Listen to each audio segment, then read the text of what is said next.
এরপরে প্রশ্ন করেছেন আব্দুল্লাহ খোবাই, আপনি লিখেছেন বিশ্ববিদ্যালয়ে মিক্সিং পরিবেশ থেকে নিজের ঈমান ও আমলকে কিভাবে হেফাজতে রাখবো। খুবই গুরুত্বপূর্ণ এবং প্রয়োজনীয় প্রশ্ন। এই প্রশ্নের উত্তর হলো যে এ ধরনের পরিবেশে টিকে থাকার জন্য এক্সট্রা ঈমান পাওয়ারের প্রয়োজন।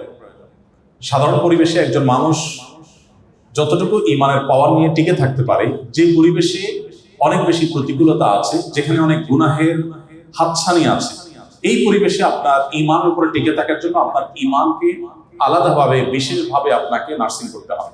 সেজন্য আপনি নিয়মিত বিভিন্ন সেশন, বিভিন্ন হালাকা, ভালো মানুষদের, নেককারদের, ওলামা একরামের সান্নিধ্য, তাদের ঘরোয়া বৈঠক এবং নিয়মিত তাদের যে স্পিচ গুলো আছে সেগুলো শোনা, নিয়মিত কোরআন হাদিস অধ্যয়ন করা।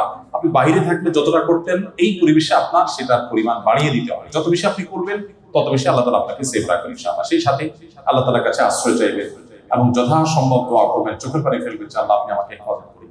মনে রাখবেন, আপনি আপনার ক্যারিয়ারকে গড়ে তোলার জন্য চেষ্টা করছেন, ভালো কথা, কিন্তু সেটা করতে গিয়ে যদি আপনার ঈমান, আপনার আমল, আপনার তাকওয়া, আপনার চরিত্র এগুলো যদি আপনি ধ্বংস করে ফেলেন, তাহলে এটা আপনার ব্যাড ইনভেস্ট হলো। যা ইনভেস্ট করলেন, যা প্রাপ্তি হলো, তার চাইতে লস আপনার বেশি হলো। এই জন্য আলাদা করে এই বিষয়টিকে আমাদের মনোযোগ দিতে হবে। বিশেষভাবে বারবার ঈমানকে নবায়ন করার জন্য বিভিন্ন আয়োজনের সাথে ইনভলভ থাকতে হবে, তাহলে দিন শেষে ইনশাআল্লাহ সহজ হবে।